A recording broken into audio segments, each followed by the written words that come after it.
What's up, folks? So I want to talk to you guys today about minimalism and how that has started to show up for me in my music and not my painting.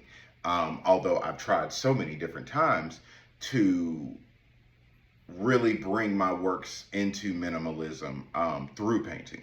So for the longest time, for many years, since I was in college, I have really tried to study minimalism. I've always been impressed by it because I'm really most captivated by how artists and musicians can really strip things down to the work's bare bones and the things that make it most unique with the least amount of tools, right? So I've tried it in painting, and I don't think my work is minimal at all. Although I really am trying to subtract and extract from my work in my painting, right? But of course, in my pursuit in learning and studying blues and rock music, some of my favorite artists are the Rolling Stones, and particularly Keith Richards. And so I'm listening to this audiobook, Keith Richards' life. I'm listening to this audiobook, and I think I'm in the third chapter where he talks about Jimmy Reed.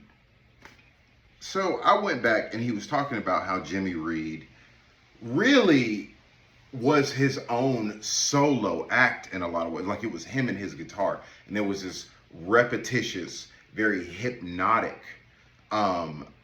way about his work, like in the way that he played guitar. And I just got so excited because I inherited my granddaddy's Jimmy Reed vinyl, and this was actually the first vinyl that I played, blues vinyl that I played. And I really noticed that, and I was like, man, it hadn't hit me until Keith Richards had started talking about it in his autobiography, and how Jimmy Reed was an inspiration to them, to the Rolling Stones, real early on, them in Muddy Waters, or him in Muddy Waters, Jimmy Reed in Muddy Waters.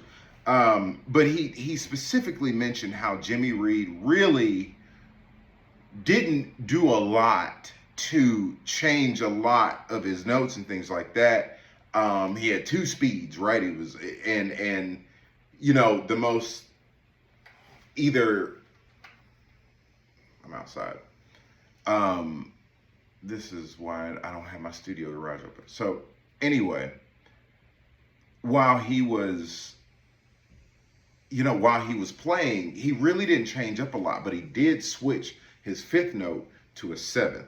And I thought that was actually really interesting. And he was talking about how blues players, like back then, those guys, the flavor was life, right? And how they interpreted the chords and interpreted their life through the chords and through the notes. It wasn't a whole lot of fancy this and fancy that. And in Jimmy Reed, he specifically mentioned him as a very minimalist player, right? And I didn't realize that this is one of the other vinyls that I listen to a lot. Again, from that Chicago blues, style era. Those guys, they really were minimalists in a lot of ways. And I really, really, really am just surprised and shocked, right? How I've pursued minimalism, but again, this thing about law of attraction, right? Like, although you may think things and you may want things and say things, and you might even pursue that thing in one method or technique, it shows up in others, right? And it's really showing up in the music that I'm writing as I study Muddy Waters, Jimmy Reed, the Chess Records, Chicago blues guys, and like I said, that generation, that era. It's really cool to see that, like, I've been pursuing minimalism in one avenue, right? But really, it showed up in another. And it took, what's also really cool is how folks like Keith Richards were looking at African-American blues players from back in the day and being inspired by them. And now I'm looking at Keith Richards and the Muddy Waters and the Jimmy Reeds of today, to be inspired by their work. Man, it's awesome to just really have that insight, right? And to really just have that ton of bricks fall on top of you, hit you in the head, and you were just like, wait, what? Hold on, like, how did that happen again? So yeah, man, I'm just grateful that, again, I inherited another blues classic. This is greatest Jimmy Reed, the legend, the man, great moments preserved on records. My granddaddy got this back in the day.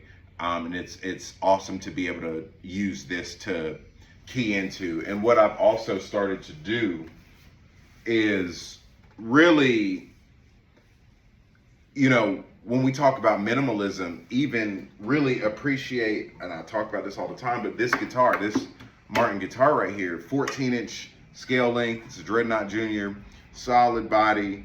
I write a lot on this guitar, and I'm just very, very happy with it. And even when we talk about minimalism, we get into consumerism, right? And this guitar prevents me from trying to consume more, right? I don't need another guitar because I love to write on this one, right?